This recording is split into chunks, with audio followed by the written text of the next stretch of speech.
Você já parou para pensar em quem vai cuidar de você quando você envelhecer?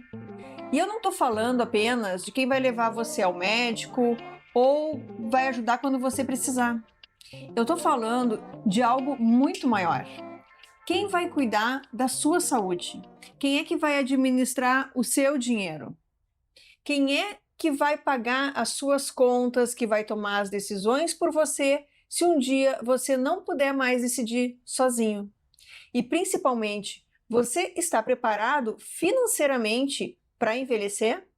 Esse é um assunto que muita gente evita, mas a gente necessita falar sobre isso. A gente planeja casamento, filhos, viagens, compra da casa, aposentadoria, mas quase ninguém programa e planeja a própria velhice. E existe uma realidade da qual não adianta fugir. Envelhecer custa dinheiro. É plano de saúde, medicamento, consulta, cuidadores, adaptações na casa, alimentação, transporte. E quanto maior a dependência, maior pode ser o custo. Só existe uma questão ainda mais delicada. Quando uma pessoa não se organiza, muitas vezes esse custo acaba sendo repassado para os filhos ou para alguém da família. E aí surge uma pergunta: é obrigação dos filhos cuidar dos pais? E até onde vai essa obrigação? E o que acontece quando o pai e a mãe começam a perder a capacidade de administrar o próprio patrimônio? É sobre isso que a gente vai conversar hoje, porque planejar a velhice não é pensar na morte, é pensar em como você vai e como você quer viver. Está começando mais um Direito e Dinheiro.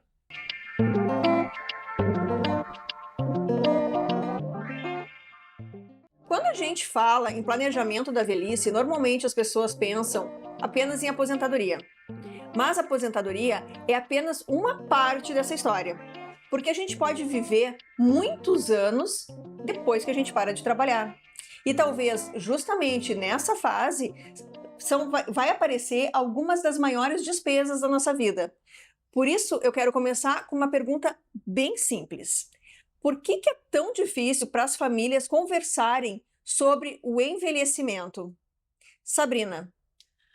É muito difícil falar quando um familiar está envelhecendo, os pais, né? Porque isso é uma etapa também do ciclo da vida. Quando teus pais ou algum parente teu que tu também tem essa responsabilidade, é como se fosse uma despedida antecipada, porque tu tem que começar a pensar nesses custos, nos gastos, quem vai cuidar, o que tudo isso envolve, né? É difícil falar, mas é necessário, porque envelhecer também tem que pensar no. Hoje em dia, as pessoas mais idosas requerem muitos cuidados. É como tu falou, Antonella, o home care, que também tem esse custo. Quem é que vai cuidar?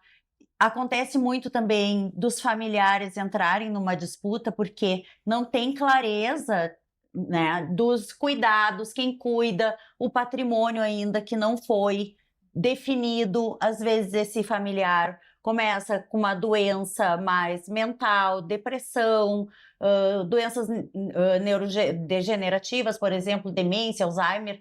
E aí, quando esse idoso, quando essa pessoa começa a adoecer e começa a perder esses sentidos, aí é que começam os problemas.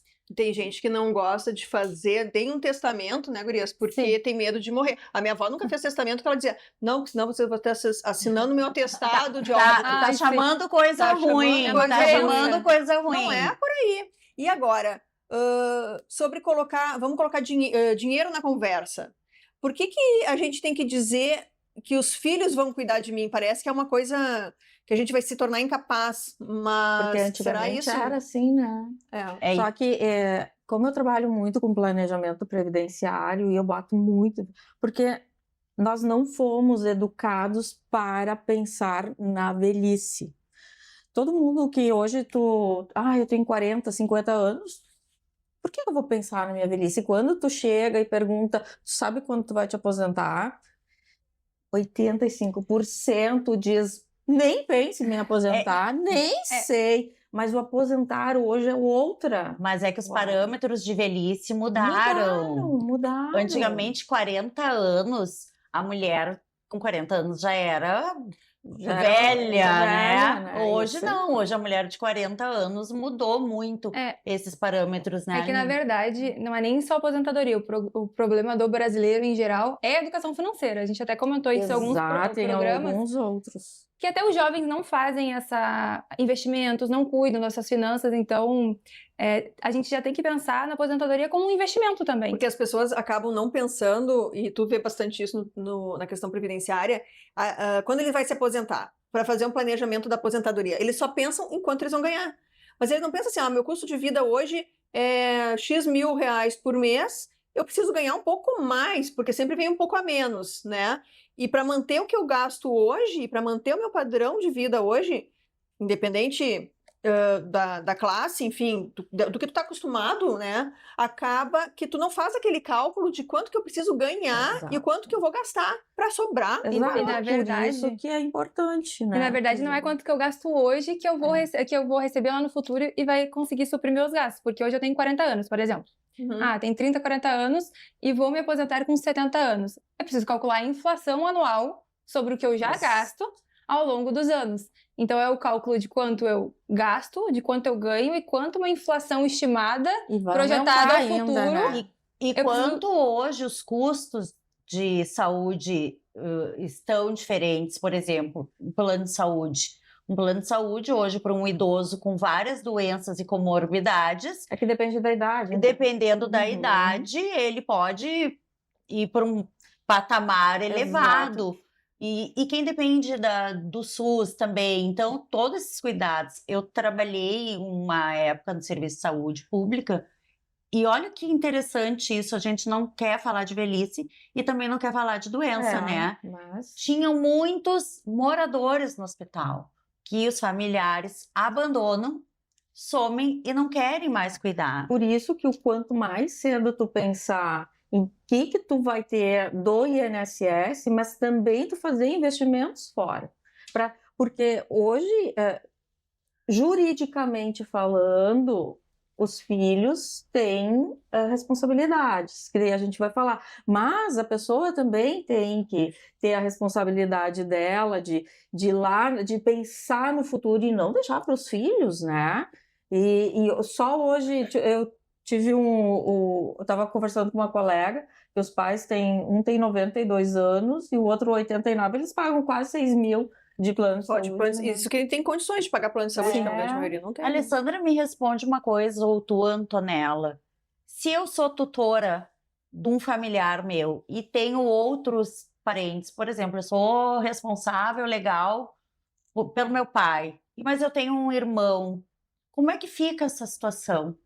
A gente depois concorre, se meu pai veio a perder, teve algum problema que perdeu a condição de ter... Pelo INSS, até onde eu sei, tu consegue pedir 25% de cuidador, se tu for tutora, ou acréscimo. Se ele for aposentado por invalidez, por idade, não. Ah, não? Não, só por aposentadoria por invalidez é que te dá o direito de pedir os 25%.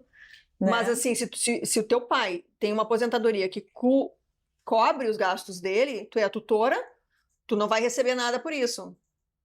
Agora, tu pode pedir para os teus irmãos, se tu tiver que começar a aportar valores, né? Tu pode pedir para os teus irmãos, sim, que ao mesmo tempo que o pai tem que pagar a pensão alimentícia, os filhos têm o dever também de cuidar dos pais na velhice. Sim.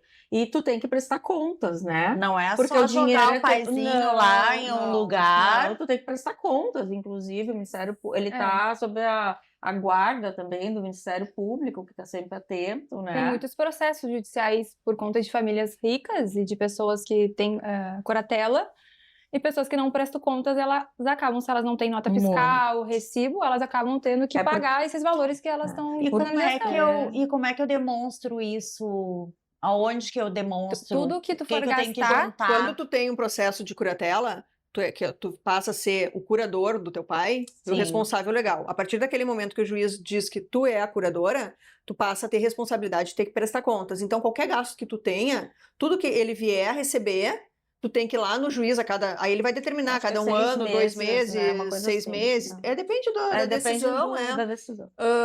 Tu vai prestar contas através daqueles recibos. E aí, como a Aline disse, se tu não tiver os recibos, pode ser que ele não te reembolse daquele valor.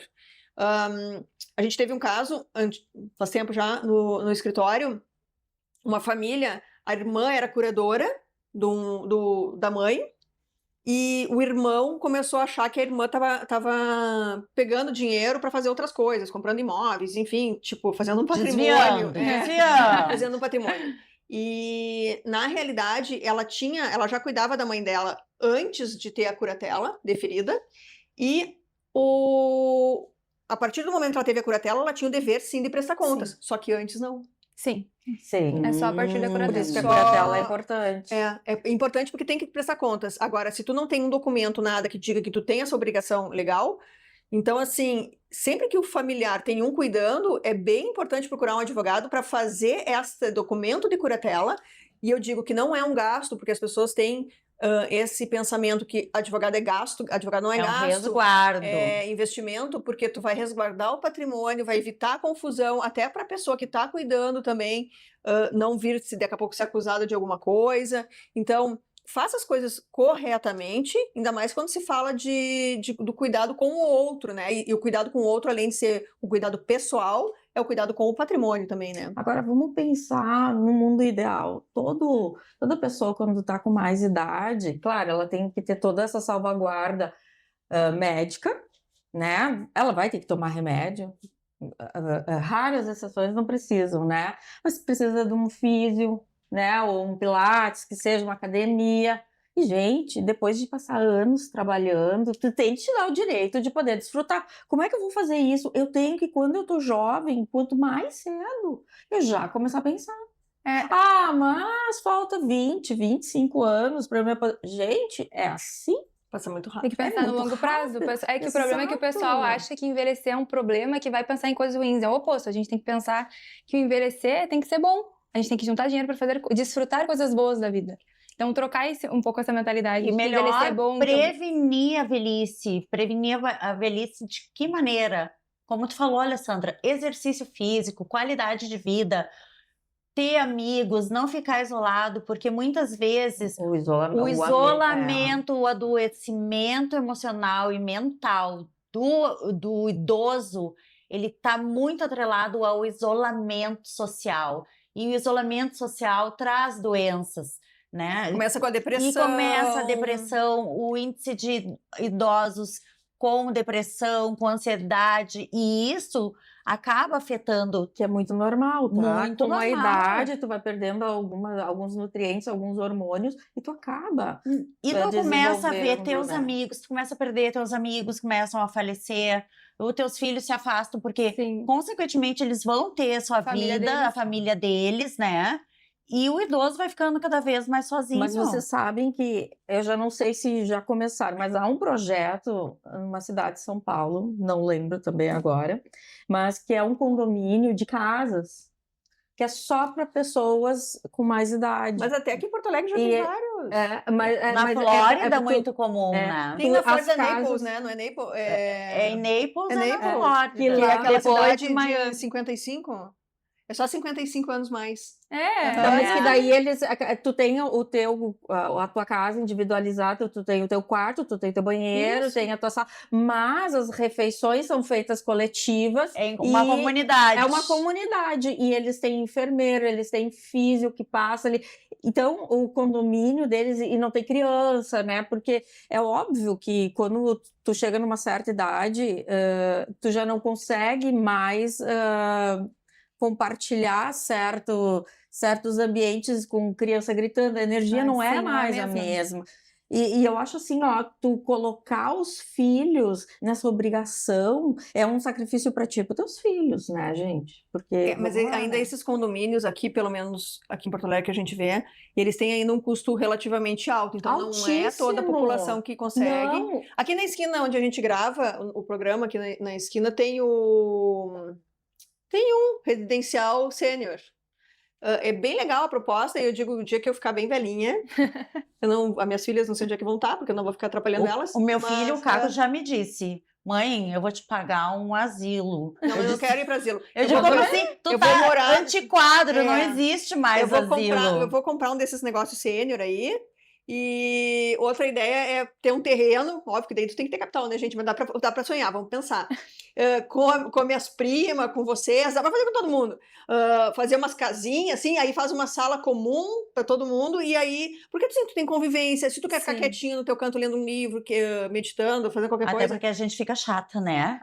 sim. muito. Tu imagina tu ficar numa casa com monte de criança, gente. com energia e televisão alta. Não, e às vezes uma gente não quer jogar carta, a outra quer fazer não sei o quê, vamos ser ativa, né?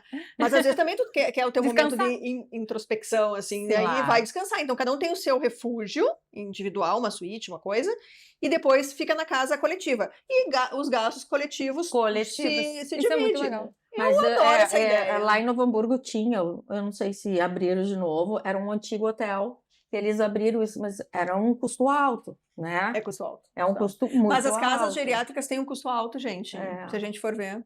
Sim. Sim, né? é Por um isso serviço 24 horas, né? Então, eles têm todo esse cuidado Porque, de pessoal, alimentação, nutricionista. Vamos dizer que nem todas também têm esse serviço, né? Então, também é muito importante ter esse planejamento, né? Pesquisar antes de deixar seu idoso, porque às vezes um serviço que tu acha que é bom, e começa a comparar preço e o barato sai caro, né, Aline? Sim. E essa questão é mais jurídica, agora mais para Antonella e para Alexandra, como é que funciona a questão do pai idoso, qual a obrigação dos filhos, como é que funciona? E se o pai não tiver dinheiro, ele tem que sustentar, a partir de qual idade tem essa obrigação, não tem essa obrigação? Então expliquem um pouquinho como funciona essa parte jurídica. Depende da situação da saúde dele, né? Vamos colocar duas situações, uma na parte que o familiar esteja doente e uma outra que o familiar esteja saudável. Tá, o familiar saudável, ele tem a sua aposentadoria, tem sua renda, por isso que é importante a gente fazer esse planejamento, porque na realidade ele tem que viver dentro da capacidade financeira dele. Tá, e se ele excede, isso não é responsabilidade do filho. Se ele tá saudável... Não. Ele não pode exceder, né? Em tese, tu não pode Ele tem que exceder viver teus dentro gastos. daquilo ali que ele... Dentro do que ele recebe, já ele está recebeu. aposentado. E agora, num cenário que ele tem uma aposentadoria, mas ele adoeceu e essa aposentadoria não é suficiente para que ele sobreviva. Tá, Porque aí ele que vem consiga o caso sustentar. dela, que ela explicou aqui, só no caso de incapacidade. Não, mas- Depende da doença, Depende da tipo, doença, uma doença sim. grave, né? Tá, mas aí, ok, o INSS dá esses 25% para o cuidador, mas não tem essa aposentadoria. Aí- O filho tem obrigação?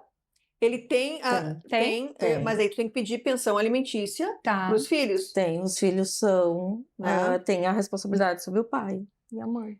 Tá. Existe no Brasil o Estatuto do Do Idoso, idoso. tá? E o Estatuto do Idoso, ele refere, tu não pode abandonar o idoso, tu não pode negligenciar, exato. Mas, dentro de um limite coerente, né? Daí tu vai pedir, tem mais de um filho. Geralmente, o que a gente vê na prática é que um filho cuida do pai, sobrecarrega geralmente um da família, Uhum. tá? Isso a gente vê.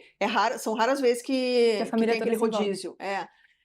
Mas esse filho que está sendo sobrecarregado, às vezes tem que colocar realmente o pai numa casa geriátrica ou a mãe numa casa geriátrica, porque tem que trabalhar, tem família, então não tem condições de arcar. E se o salário do pai, ou a aposentadoria do pai, não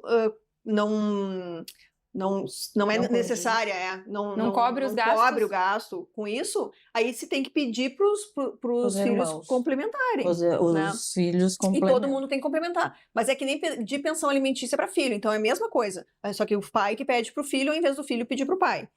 É bem comum. Existe Sabrina? algumas casas geriátricas Que que eles que chega pra nós. eles, tipo, se a pessoa só ganha um salário mínimo, passa, só que é daquele jeito, Sim, né, não é. gente? Sim. Eu não sei se tem casa subsidiada pelo governo disso. Os municípios, eles subsidiam e Alguma parte. a uma parte, sim, tu pede judicial, mas sim, tem algumas Chegou um casinho ali, ó. algumas casas. Vamos ver. Olha só, um caso real que acabou de chegar para nós. Vamos imaginar uma situação que acontece com muitas famílias. Um senhor de 72 anos mora sozinho, ele tem aposentadoria e algum patrimônio. Sempre administrou sozinho o próprio dinheiro, só que os filhos começaram a perceber algumas mudanças. Ele começa a esquecer os pagamentos, paga as mesmas contas 2 vezes, faz transferências que depois não lembra, começa a receber ligações oferecendo empréstimos e todas as vezes ele pega o empréstimo. Até que um dia os filhos descobriram que ele contratou uma operação bancária que nem conseguia explicar direito. E aí aparece um dilema. Se ele ainda é uma pessoa adulta, independente, os filhos podem simplesmente assumir a vida financeira dele? Qual é o limite entre proteger uma pessoa idosa e retirar indevidamente a autonomia dela? Antonella e Alessandra.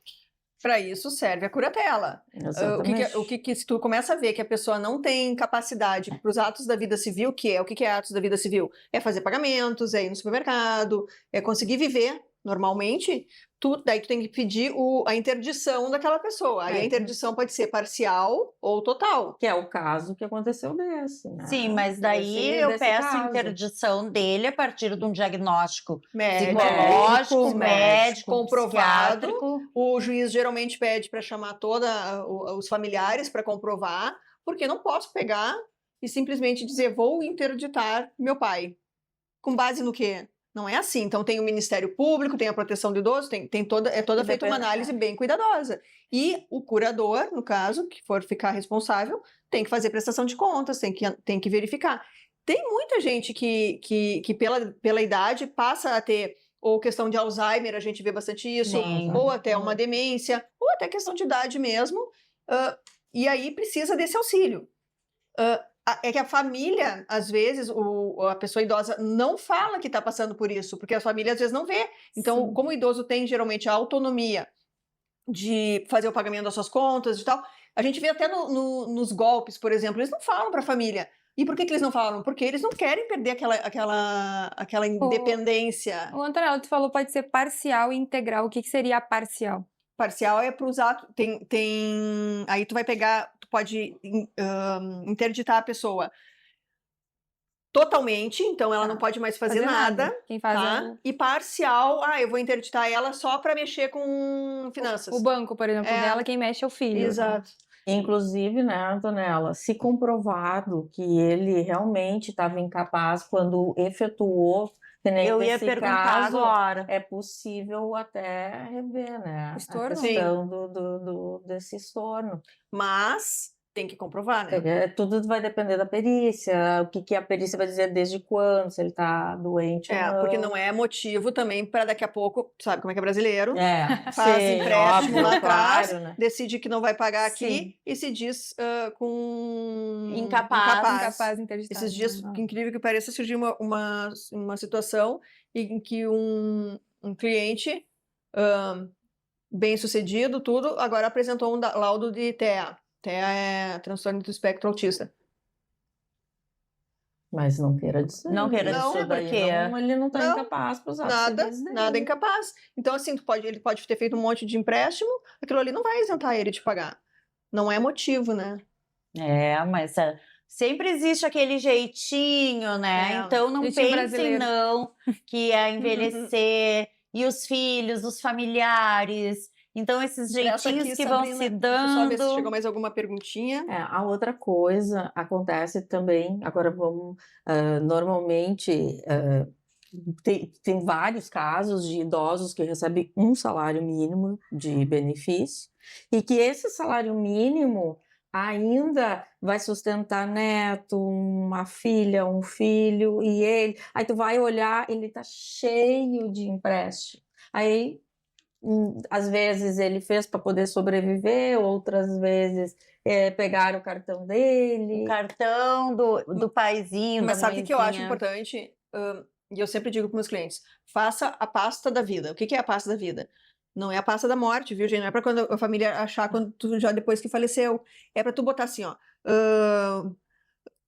extratos de banco, um seguro de vida que tu tenha feito, documentos, um testamento que porventura tu tenha feito. Coloca numa pastinha e diz assim, ó, meu filho, ou minha esposa, ou sei lá quem, uma pessoa de confiança. Tá aqui a pasta, caso eu precise, tá aqui. Até à disposição de última vontade, gente. Hoje em dia é super legal fazer isso, faz um tabelionato, né? Sim. E aí tu vai dizer o que que tu quer pro teu final de vida. Por que que é importante isso? E eu trago um exemplo. Há um tempo atrás também, uma cliente, ela já era nossa cliente, ela chegou no escritório com um documento e disse assim, Antonella, olha o que eu achei nas coisas do meu pai. Gente, era um seguro de vida. E era um seguro bem bom mesmo. Só que daí eu perguntei para ela, quanto tempo o teu pai faleceu? Faz quanto tempo? E ela, 10 anos. Meu Deus. Não tem mais o que Caducou. fazer. Caducou quer Não dizer, tem. não tem mais o que fazer. Porque para o beneficiário, o seguro são 3 anos. Então, depois do óbito, são 3 anos para requerer. O pai dela já tinha falecido há 10 anos. Pega o papel, rasga para Não, lixo. e assim, essa pasta eu tenho. Eu também tenho. Então, assim, não é porque eu vou ser mais, eu vou envelhecer. Eu não sei, a gente não sabe até quando a gente vai ficar, enfim, a gente não fica pensando quando vamos ir embora dessa vida. Mas nós vamos ir um dia, então eu já tenho. Inclusive, os meus seguros de vida já tem distribuído para pessoas diferentes. Porque, Eu tenho testamento também. porque assim, imagina, eu vinha falecer 10 anos depois e alguém achar um seguro que eu paguei E anos. aí, por que fazer um seguro e não falar para ninguém? Em tese, a pessoa acha que não precisa falar para ninguém. Mas será que não precisa falar mesmo? Olha o que aconteceu. Não, e ainda tem aqueles seguros que tu faz ali, que tu paga ali, que o banco te mete no meio, que a pessoa nem sabe se Nem ela, sabe. E daí acaba falecendo, a família não tem acesso, então... Agora, semana passada, chegou um caso também ali no escritório. Era uma família, o senhor faleceu, a mulher ficou, estava viva, o imóvel foi comprado no nome dos dois, a parte dele quita. Então, se não tem esse seguro, se a pessoa não sabe que tem esse seguro, acaba a pessoa que está, o sobrevivente, nem está sabendo disso. Sim. E segue pagando o empréstimo desnecessário. O que também, o correto é o quê? É fazer todo o planejamento. E não só o planejamento financeiro, um planejamento com investimentos, o previdenciário para ter o seu benefício, mas também o sucessório, né, Antonella? Porque para evitar que depois os filhos também briguem, herdeiros brigando, já não, e o tem que deixar planejamento tudo. sucessório, antes de tudo acontecer, tem muita economia de dinheiro para as pessoas que ficam aqui, tem que organizar e libera o dinheiro muito mais rápido. Tem dinheiro que fica preso muito tempo, até resolver sim. todo o planejamento sucessório.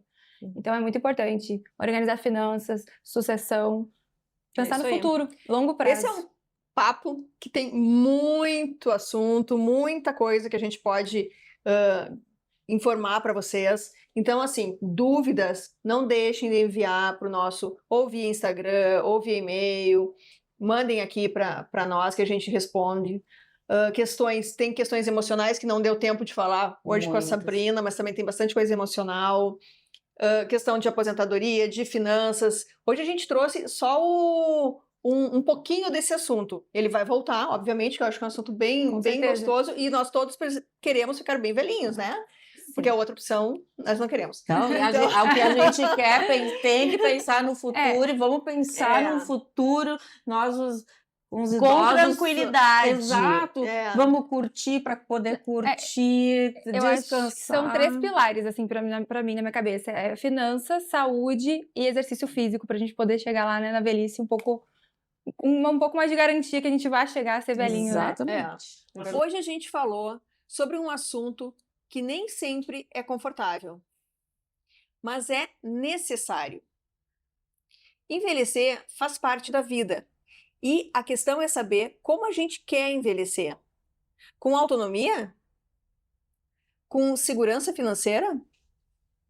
Com liberdade para poder decidir onde é que tu vai morar, como é que tu vai viver, como é que a gente quer e quem a gente quer ao nosso lado? Ou você vai deixando todas essas coisas para serem decididas por outras pessoas? Planejamento financeiro, ele não serve apenas para comprar uma casa, para viajar, para acumular patrimônio. O planejamento, ele serve também para preservar a nossa autonomia à medida que a gente segue, para nos dar segurança e dignidade no futuro. O planejamento jurídico também ele deve começar somente quando aparece um problema? De forma alguma.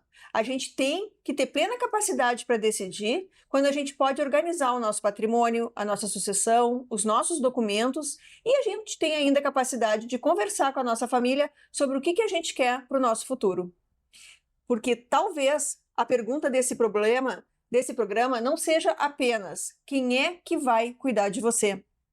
Talvez a pergunta mais importante seja o que você está fazendo hoje para poder cuidar de você mesmo amanhã. Converse com isso com a sua família, converse com seus filhos, organize a sua vida, planeje o seu futuro. Conheça os seus direitos e faça as suas escolhas enquanto você ainda pode fazê-las.